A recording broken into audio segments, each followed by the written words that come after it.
Dans cette deuxième partie, on va parler des troubles spécifiques des apprentissages et des démarches de repérage. Après avoir passé en revue les définitions et les concepts des troubles spécifiques des apprentissages pour mieux les connaître, il est important d'aborder les signes d'appel ou d'alerte qui permettront de repérer ces enfants. Il convient bien évidemment de ne pas attendre que l'élève soit en situation d'échec pour adopter une démarche de repérage et de dépistage. Effectivement, malgré tous les débats autour de cette question, avec parfois une impression d'abondance de l'information, il y a encore des enfants que l'on dit fainéants, ou encore se centrer sur les schémas traditionnels, ou au contraire sur une simple constatation portée des diagnostics et coller à l'enfant une étiquette sans une démarche diagnostique rigoureuse. On n'improvise pas une conclusion de dyslexie, par exemple, sur la simple observation d'un enfant qui lit mal. Tout d'abord, il faut s'entendre sur un fond commun d'évidence avec un langage commun entre les différents intervenants et définir les rôles auprès de l'enfant. Il y a une demande qui émane généralement de l'école, donc il faut pouvoir repérer les signes d'alerte. Repérer, c'est remarquer.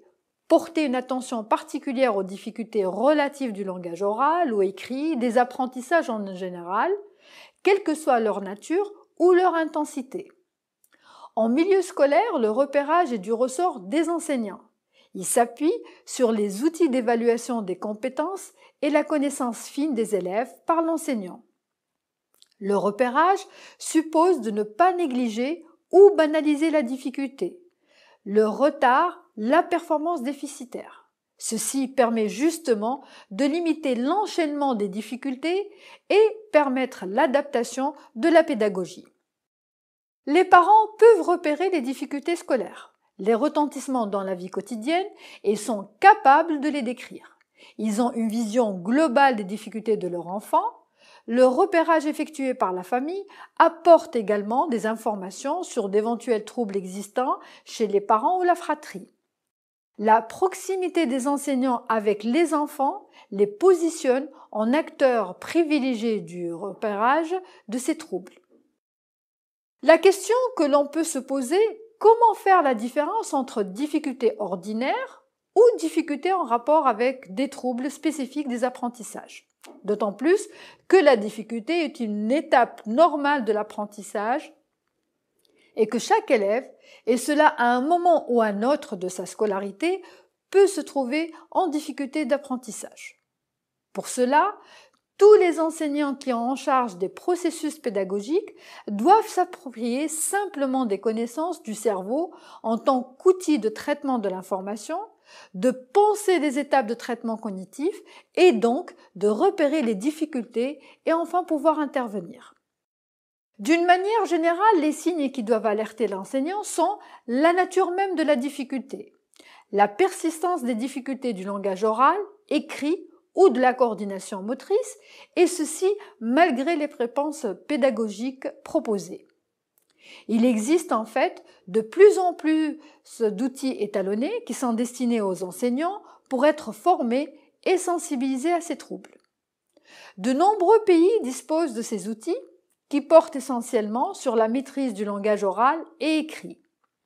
Mais, en dehors de ces outils, un certain nombre de signaux d'alerte sont à connaître qu'une fois signalés pourront conduire à une démarche de dépistage et de diagnostic. Présentant ces signes d'appel en fonction de la nature du trouble. Pour le trouble du langage oral ou dysphasie, voici quelques signes. Mauvaise intelligibilité du langage oral avec déformation des sons de la parole. Caractère déviant des erreurs, différent du développement commun.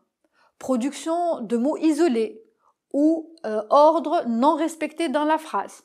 Titre d'exemple, il joue poupée moi pour il joue à la poupée avec moi. Production d'un mot parfois éloigné du mot recherché. Couteau pour fourchette. Lexique réduit, peu d'échanges. Construction difficile de récit, même avec une bonne compréhension. Le récit est parfois complexe ou peu informatif. C'est le cas de la dysphasie avec atteinte de l'expression. Un manque du mot, mais désir de communiquer. Trouble de la compréhension, il comprend mieux si on lui montre utilise des gestes, des pictogrammes pour se faire comprendre. C'est le cas de la dysphasie avec atteinte de la compréhension. Dissociation automatico-volontaire, c'est-à-dire qu'il arrive mieux à dire les choses spontanément que sur demande. Difficulté de généralisation, c'est-à-dire utilisation des nouvelles connaissances dans des contextes différents. Pour les troubles d'apprentissage du langage écrit ou dyslexie, il faut savoir qu'il existe un lien entre la dyslexie et le langage pratiqué. En préscolaire, les signes d'appel sont troubles persistants du langage oral, difficulté à percevoir les segmentations des mots en syllabes, difficulté à repérer des rimes, troubles de la mémoire verbale. À l'école, c'est une difficulté à identifier les mots, difficulté à lire sans erreur et de manière fluide, une difficulté de compréhension des textes due à la lenteur de décodage, une écriture lente et difficile, parfois illisible. Il fait des erreurs systématiques de copie, avec omission, inversion, confusion, remplacement de lettres, très souvent dysorthographique, une difficulté à consolider et à mobiliser le stock orthographique. L'enfant a du mal à écrire sous la dictée de l'enseignant et à copier ce qui est écrit au tableau dans le temps imparti. Ces cahiers sont incomplets, illisibles ou incompréhensibles. La dyspraxie. Du fait du trouble du développement du geste, l'enfant fait un effort d'apprentissage considérable des gestes nouveaux. Besoin de nombreuses démonstrations, décomposition de la séquence en sous-unités. Le geste restera disharmonieux. Certains ont la possibilité d'exécution correcte de tâches apprises dans un certain contexte, mais pas de transfert des acquis dans un autre contexte. Et à l'école, c'est des enfants qui présenteront des difficultés dans les activités de motricité fine limitant l'écriture, le dessin, le coloriage, le découpage, les manipulations expérimentales d'instruments tels que les compas, règles, équerres, rapporteurs, la géométrie, les jeux, construction, poupées, billes de manipulation, difficultés dans l'utilisation et la réalisation des documents, spécialement ceux comportant des informations spatiales, tableaux, courbes, graphiques, cartes, plans.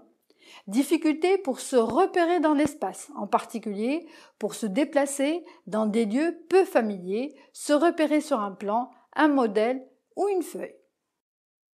La dyscalculie.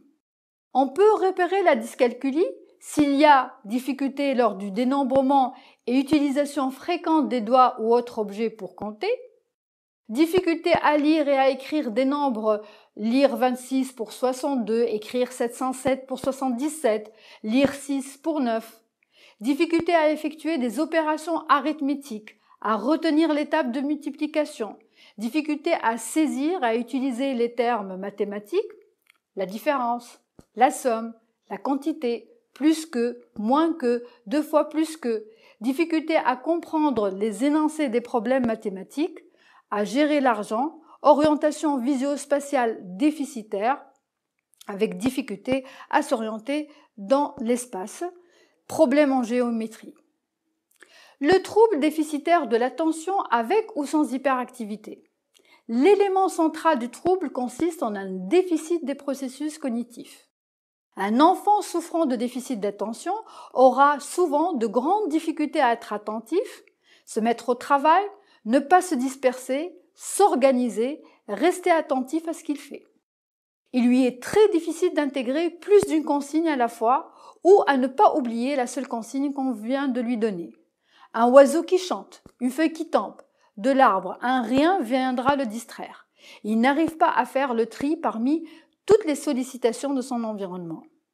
Tendance spontanée à avoir une activité désorganisée et inappropriée, tant par rapport au but qu'au contexte, aussi bien dans la vie sociale que scolaire, que l'activité porte sur une tâche de routine, une tâche simple ou multiple, et donc une diminution du rendement scolaire.